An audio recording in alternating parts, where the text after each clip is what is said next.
Good morning. Welcome in. Betsperts Golf here for our PGA Championship recap and a first look at the Charles Schwab Challenge Colonial Country Club. Little facelift here in the 2024 season. Joining me here, as always, our guy Ron Kloss, PGA Splits 101, who has a fantastic preview already up on the site over at Betsperts Golf. What's going on, buddy? Hey, yeah, that was a very interesting week to say the least. Major props to Xander for, you talk about a quick bounce back. Like he was just getting dogged everywhere, and the choker label was coming out, and we all know how good he's been. Like a top 10 machine, but then to come back in that field, and get the job done, close the deal. Very impressive. I think you'd probably agree with me, but everyone's saying this, but we definitely need, like, Bryson was just amazing. Like, just seeing him, like, every part of his game, the approach game around the green, that was just magnificent to watch. Him perform as well, and great to see Victor get back on track and contend again as well. Yeah, two great highlights. I got a lot of thoughts. I mean, I want to get into Colonial, obviously, because it's a fun tournament, good fields, great course, and noteworthy discussions on the course because it has a facelift since we've seen it last.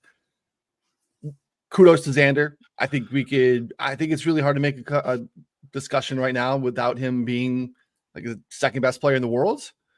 Which again, like, you could be prisoner of the moment, and you would think John Rahm would be in that discussion. He's really seems to be struggling. Lost strokes ball striking on a course that was set up like the 3M, which again, like, we can get into that discussion as well. To be honest, it was.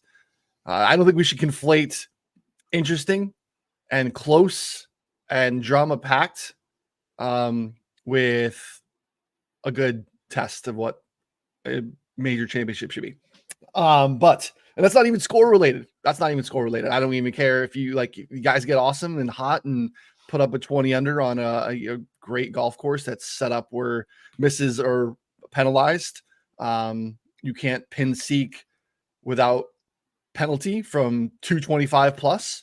And then the spots where this is where, like, Augusta does it really well.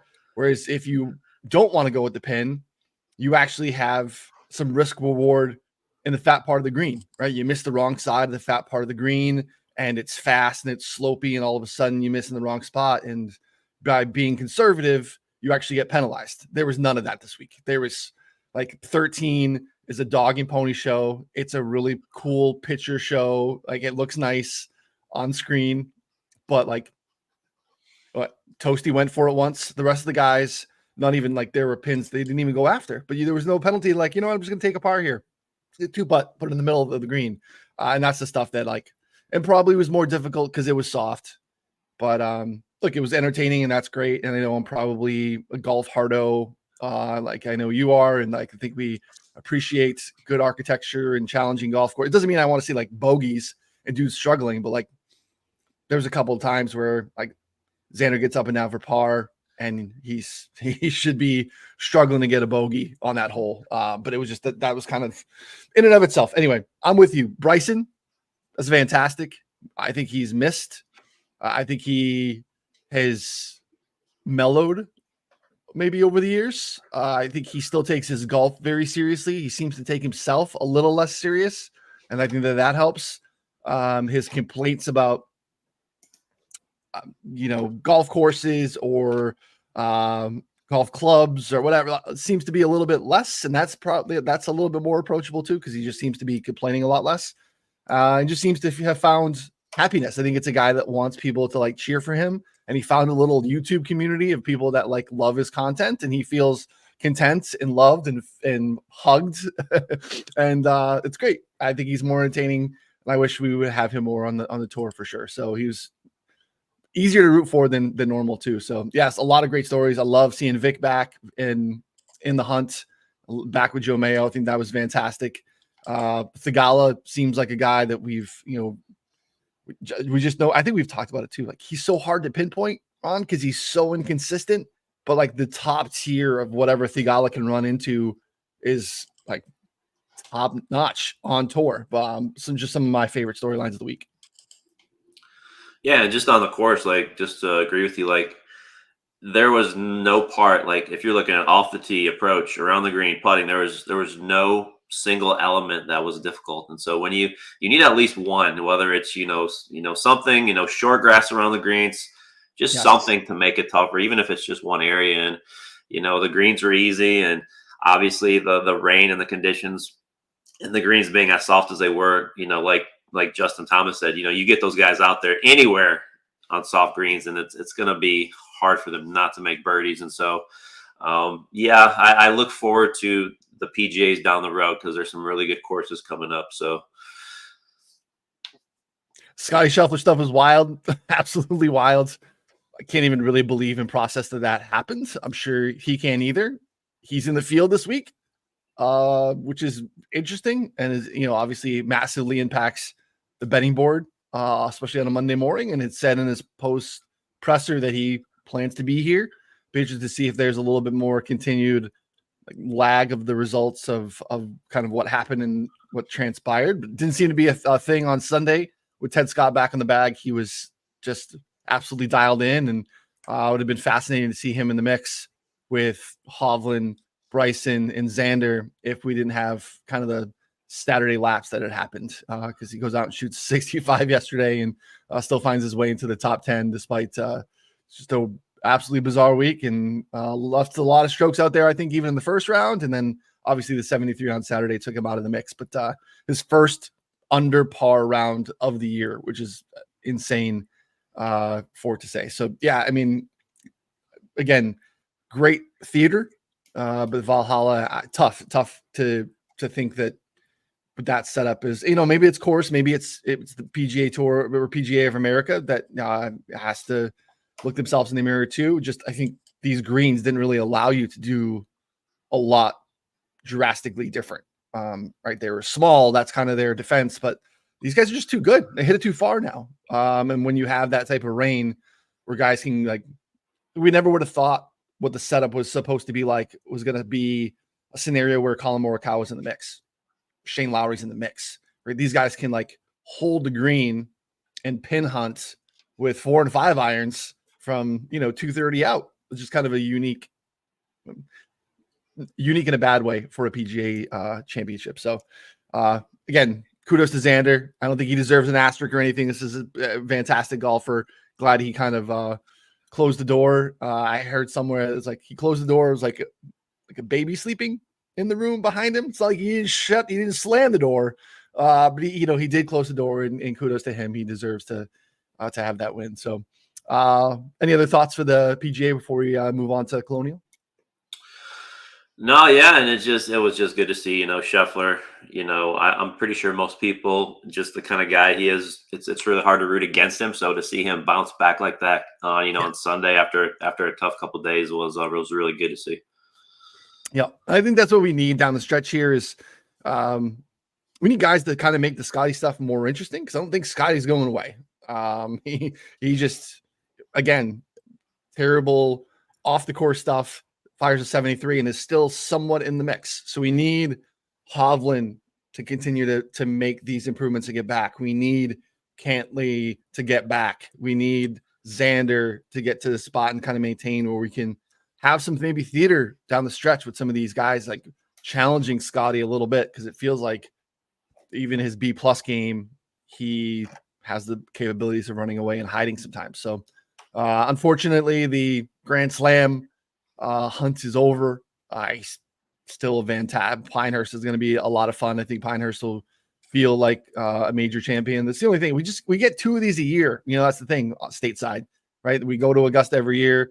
We don't have anything to do with what goes on at the Open Championship. Like, you want the 2 U.S. majors, the 2 courses that we don't see. We have a ton of great golf in this country. It kind of feels like a opportunity loss. Sorry, this is not anti-Kentucky or it just Valhalla wasn't up to stuff, unfortunately. So, all right, let's move on to Colonial. Charles Schwab Challenge, great golf course, historic venue, Ron, and we've had Gil Hance come in and give it a little bit of a facelift. He did a good job breaking this down over on the sites. Gil Hance has been, I don't know, he's kind of like the dude right now that comes in and like gives you an upgrade. Was part of the LACC upgrade, was part of Southern Hills, was part of the Country Club in Brookline. A lot of the major championship venues that have received facelifts over the last handful of years, Galen Hance has had his hand on, and those I think have all been fantastic. I know what people didn't like LACC because they like bull rushed in round one. That was 10 under, I think, was the winning score for in a lot of challenge. Like, so yeah, there were some open fairways, but a lot of like, you had to think, you had to have some strategy. You had to consult with your caddy about how to go ahead and play certain holes. Gil Hance here, massive part of Colonial. So give us a kind of an overview of what we should be looking at that's very different. Yeah, so it was kind of like a two-part plan. So it's just interesting because, right after pretty much the last putt dropped last year at the Schwab Classic or Schwab Challenge Day, Gil Hans and his partner Jim Wagner, they basically started right away, and kind of two parts. So they tried to modernize the course in different ways, but at the same time take it back to kind of the roots of the course. This is they started playing PGA Tour events here in 1946, so been played a long time here. The 1941 U.S. Open was here, and so the goal was to kind of get it back to that original look that the course had. They had to rip up the entire course, put new irrigation systems in, that they resodded the entire thing using the same type of bent grass.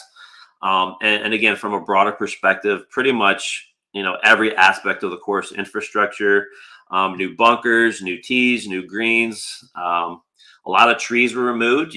Colonial, if you have followed this tournament in the past, is one of the thickest tree line courses on tour and often seemed like a dark golf course almost. And so, even greens were kind of shrouded in the trees. And so a lot of these trees were removed and greens were lowered. We have barrancas, kind of going back to, a couple courses have this. We saw this at LA Country Club where you have these dry stream beds. When it rains, they kind of fill up, but when it's dry, they're kind of just empty, kind of almost like hazards as kind of depends on the vegetation growing. I'm assuming these will be pretty easy still. But a lot of barrancas or a lot of holes have these barrancas now. And you have two holes, big changes to hole number 8, hole number 13, which are two of the par 3s, which are going to pretty much play completely different. And Ryan Palmer, who is a member at Colonial and who lives right there, he was consulted pretty heavily in kind of this renovation. So a lot of PGA players love this course, and they did not want the renovation to kind of mess with just how good Colonial has been in the past. And so, Palmer loves how it's going to play this year. It's going to be interesting from a course history perspective because, this was one of the big course history places because of how long it's been had here. And so, the routing they try to keep that intact, but there's so much new about this course that it's going to be probably a week where you pretty much have to downgrade a lot of this course history. It's still a positional course. Like you're still, there's still dog legs. There's still a lot of trees lining fairways. So that has not changed. But just a lot of other kind of little things here and there are going to be quite different this week. Yeah, and there's some good videos to watch on the site that Ron put together for us this morning too. And look here at the course history, you can see you see these kind of scenarios where at the top there's just a lot of green year over year. I was just telling you guys have showed up here, obviously, and some Texas guys. Mentioned Scotty's in the field. Scotty's got a nice history here, even though he's not played a lot. Second and third the last couple of years. Spieth more famously and with a longer history is just always in the mix here, which is interesting to see. Some other guys here, the top Finau, Harmon, Rose, Grillo, who won last year. Some other guys with some, going further back because we've been coming here for a very, very long time. So it sounds more so like still what I would default to anyways, more of a course fit week, right? Than course history, right? If we could still use course history as a tiebreaker in scenarios where guys are course fits, because I still think you can understand and build a golfer archetype around fit more so than the history. So I wouldn't necessarily toss it out. I'm just not leaning on it. Would you kind of agree with that? Yeah, this is a shot maker's course. You have the fourth tightest fairways on tour, like really narrow fairways still. That has not changed. The greens sizes have not changed. They're 5,000 square feet. They're still on the small side. So yeah, you got, ball strikers course. You got a really high premium on accuracy off the tee on approach. Don't have official word yet on if the rough length has changed, but it's been 3 inches of Bermuda in the past, and that's one of the reasons this course is one of the tougher ones on tour. And so yeah, hitting out of Bermuda rough is never fun, especially when you're approaching 3+ inches. So yeah, looking for shot shapers, guys who can be creative, who obviously are keeping the ball in the fairway and can get hot on those bent grass greens. Yeah. How do you approach current form in terms of guys coming out of the PGA Championship? I know you'll typically do some work around guys heading into a major, and I know you typically will look at this as well. Is that is there maybe for the top of the board and like an exhale for guys, and you'd think maybe it's just kind of a different week for them, or lower level guys that are playing really well that can kind of roll into that? What are your thoughts on post major week? Yeah, that's always a tricky one because you can look at the data all you want, and then there is a lot of sample size, and you see a guy like Jordan Spieth, who has come here forever, after when the PGA has been before, and obviously he loves this place. So is that obviously the major being the week before, and that just doesn't affect him.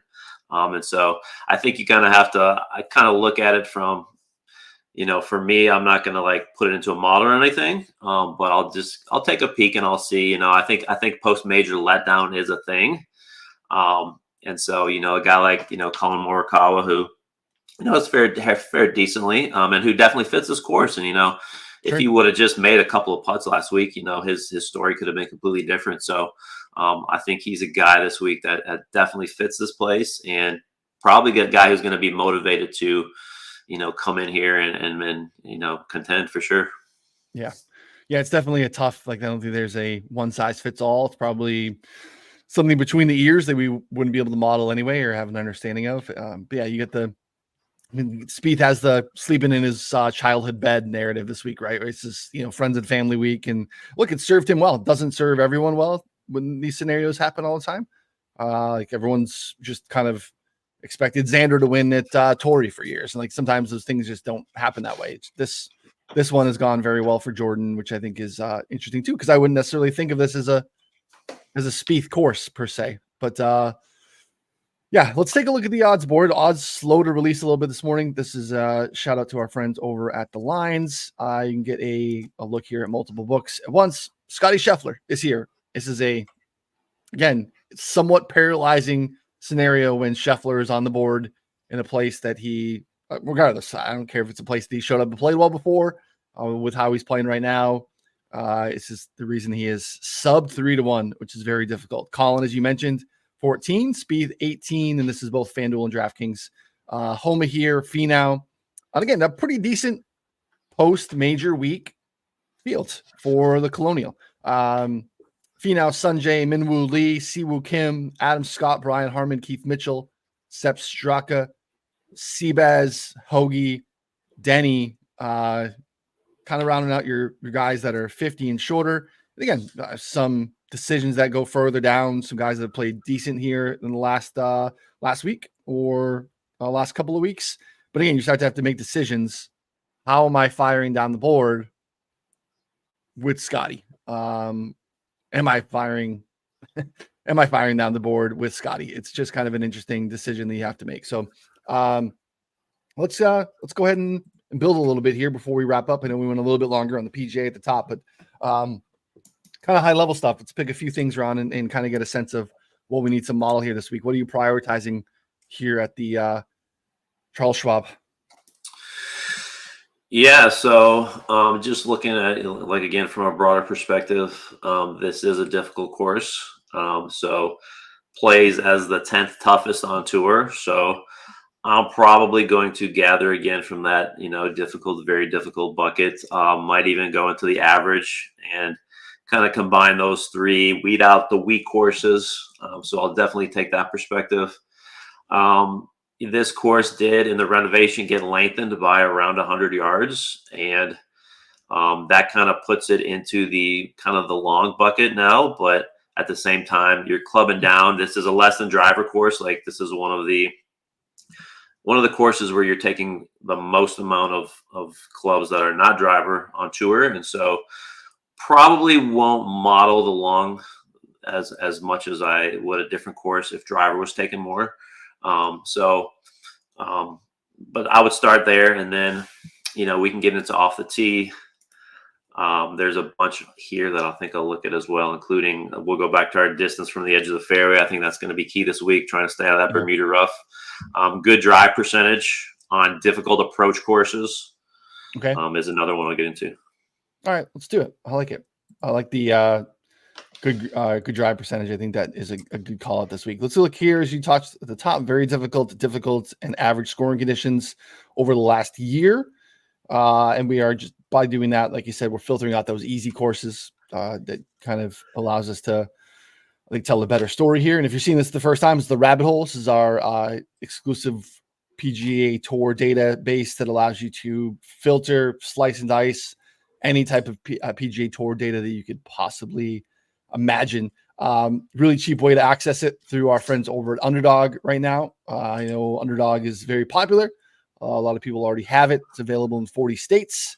Maybe your friend needs it. Maybe your spouse, your significant other needs a new Underdog account. Check it out. Take advantage. Use promo code Betsperts Golf, and a new Underdog users can deposit $10 using that promo code Betsperts Golf and get 3 months of our site for free. No additional costs. You get a promo code email shortly after signing up, and you're ready to go. You join us for the rest of the summer.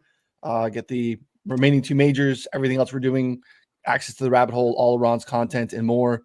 You can get into our Discord, get Underdog Pick'em picks. I've had some success, had some fun playing with those this past week as well. Their offering is fantastic. Just so many different ways that you can get down. 3-hole scoring. Maybe you'll probably get a horrible horseshoe score this week. That's again the 3-hole stretch in the middle of Colonial. I love a good 3-hole name stretch here. Horrible horseshoe is one of the best ones. Check it out. Betsperts Golf promo code with Underdog Fantasy. All right, we're looking at these. We're going to add these here. This is the difficult scoring conditions for last 12 months. Last 12. And I'm making notes for myself. Just makes it easier for us here doing the stream. Let's go back to the you said you want to look at some off the tee stuff. Less than driver, you think? Yeah, this is a less than driver course for sure. I mean, there have been a couple guys in recent, go back to Sam Burns, Jason Kokrak, who won back in 22 and 21, who took a lot more driver, trying to obviously, with the equipment and everything, guys starting to kind of, try to hit over these dog legs. And so they took driver a lot more than average. But then you go back last year, Emiliano Grillo, who won, I think he used driver only 52% of the time. So I think it all depends on, some guys will be a little more aggressive than others. But yeah, overall, this is a definitely less than driver course. All right, let's take a look. Let's look at less than driver. How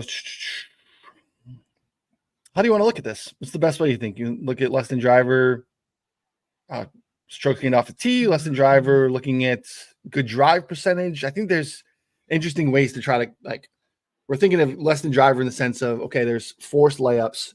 But what am I trying to do with that? Am I trying to tell tee to green? Am I trying to tell ball striking?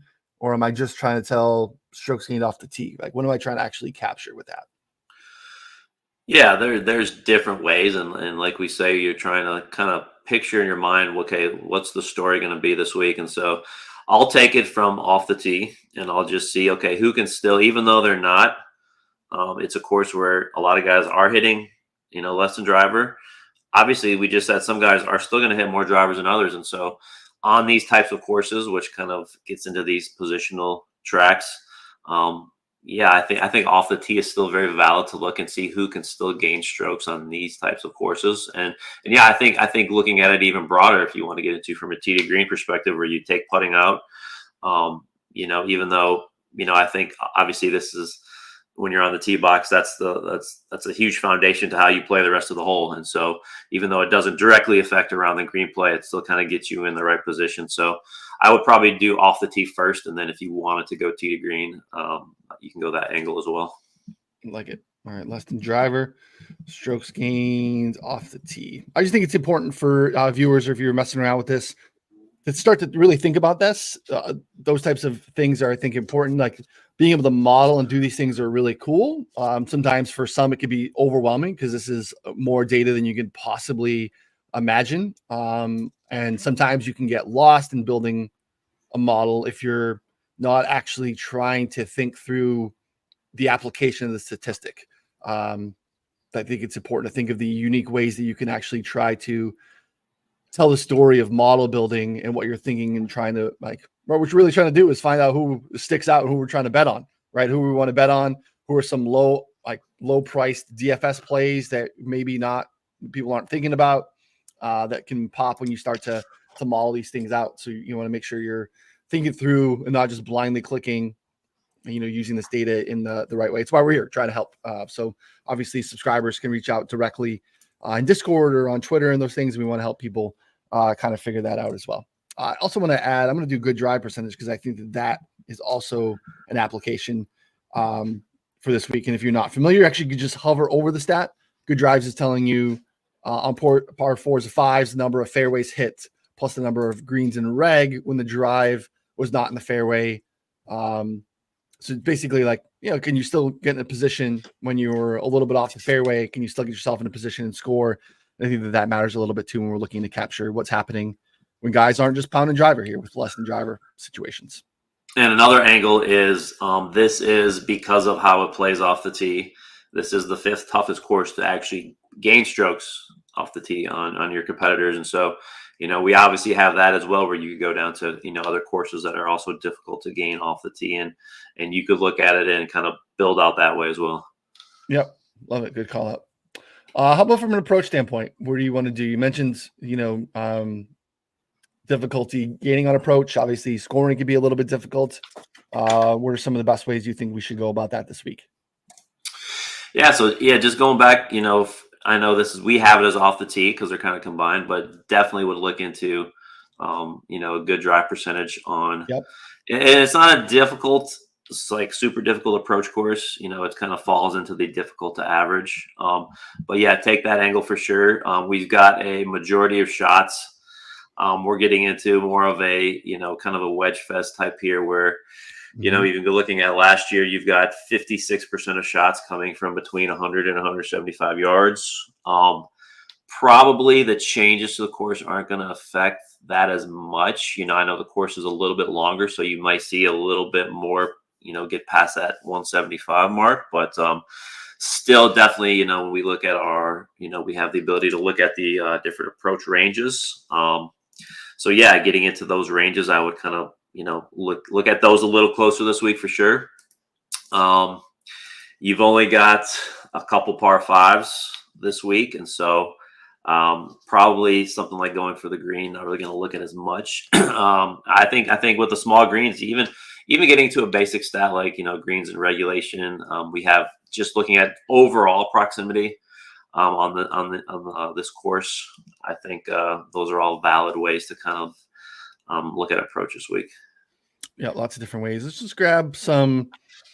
I think it is interesting to look at. It's really hard. I think when you start to get into these fairway or these buckets of proximity ranges, you be careful too. You want to capture a little bit of rough in these scenarios too, because you are going to miss some fairways here. Driving accuracy last year a little bit lower than normal in terms of a typical place. And again, that's different too, because you have obviously some new sight lines for these guys a little bit too, with some trees gone and some different stuff.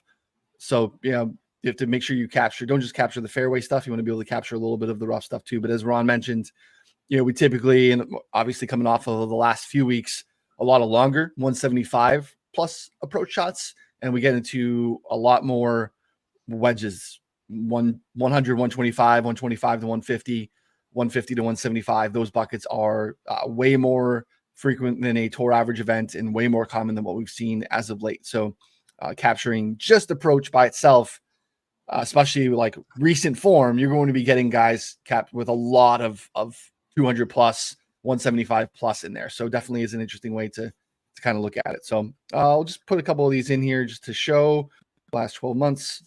I'm going to add just a couple just to show folks, and I'll add some rough as well. We'll go 100, 125, and then 125 to 150 just to show that you can do this. And again, you can mess around. You can add all these and just weigh them different, right? Depending on how often you think they matter this week based off of some of the research that you did.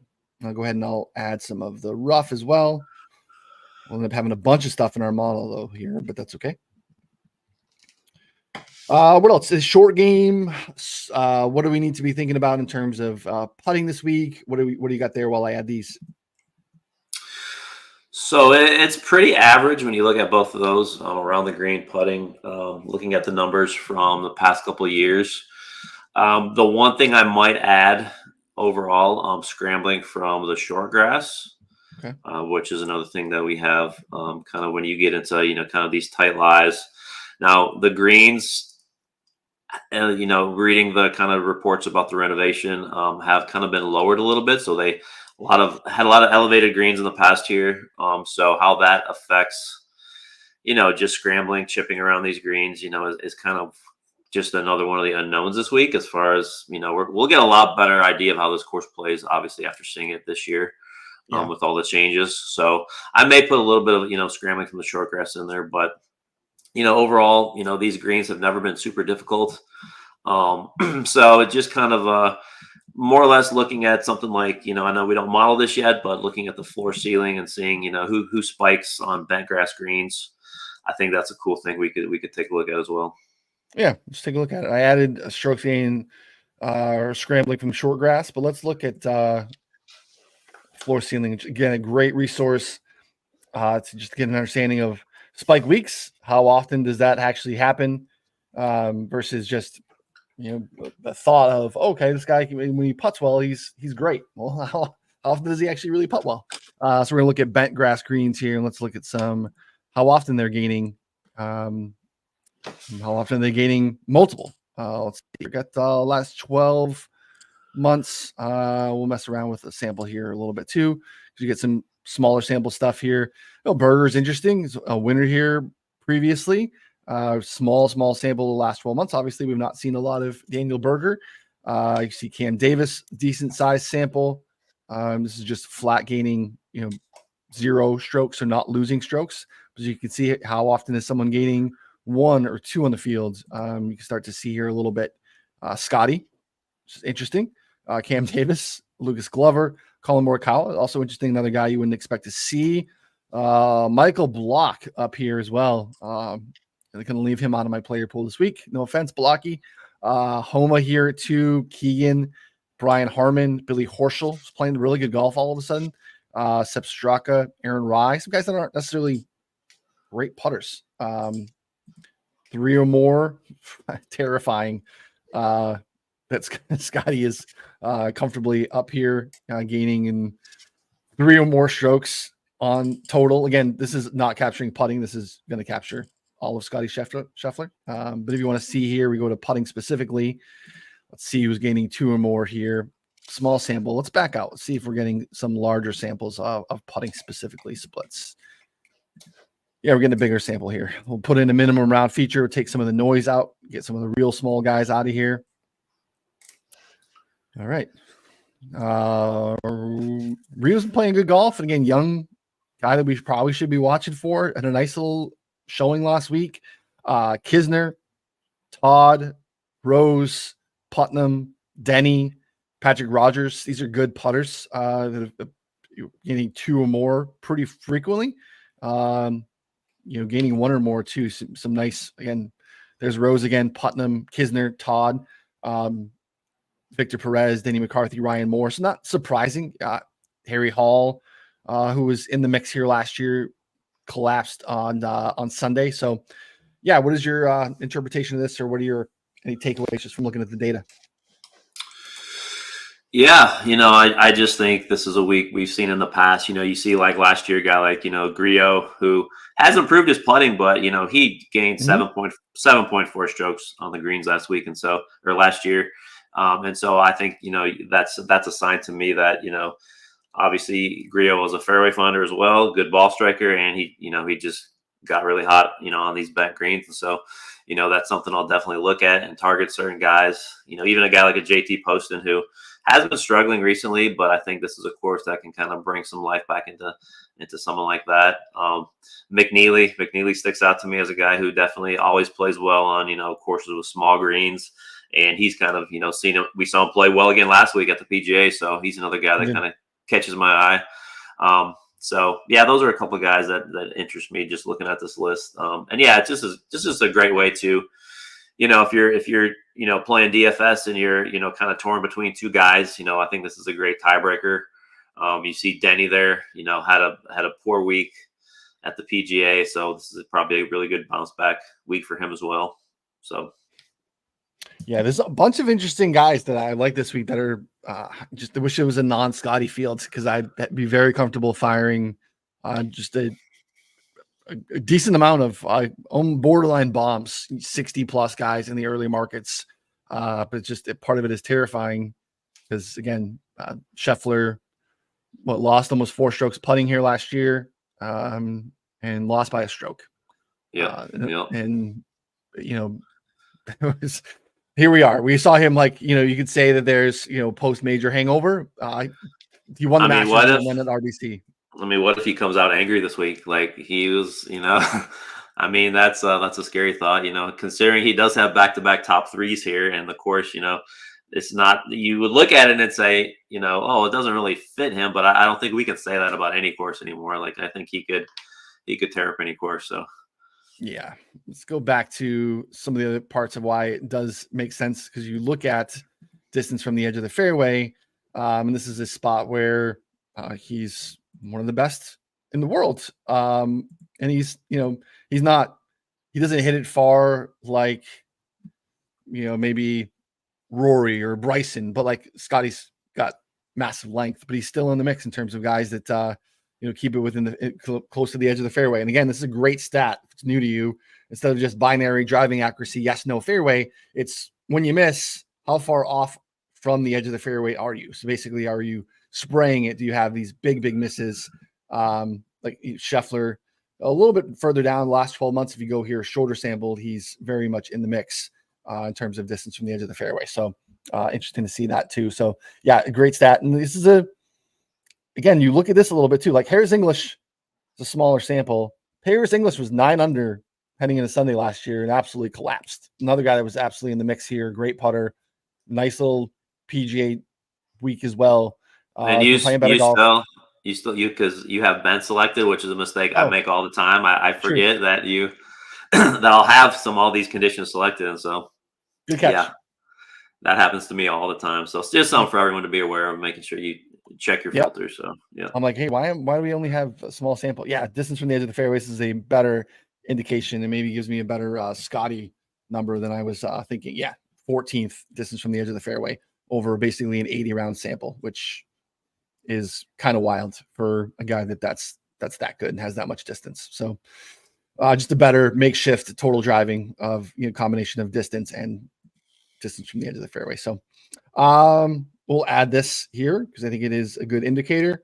And then let's see what we get. Take a quick look here let's and round this out. really Oh, quick go do ahead. two more really quick here. So you got Sure. 12 par fours. So remember, it's the par 70 course. Only 2 par Okay. fives. You still have your par threes, but I think when we get these extra par 4 holes, it's really important to look at. I'll look at par 4 birdie or better. I think that's adds a little bit of scoring into it as well. See who is plays these par 4s. And also bogey avoidance was one final one. This is Okay. one of the courses with the highest percentage of bogeys on tour. So I think those two are good ones to round the mile off at. I like it. We'll go par 4 birdie or better. And we'll look at just in general bogey avoidance. Real quick, talk to me about the difference of using average versus birdie or better on the par 4. Yeah, so the average is just their raw scoring number, whereas birdie or better takes into account obviously what their birdie rate is, which I like because it you could just go add birdie or better percentage as well, which I always do, but I think with the little increase in par fours on this course, it gives us a little better way to kind of see who's playing well on those types of holes.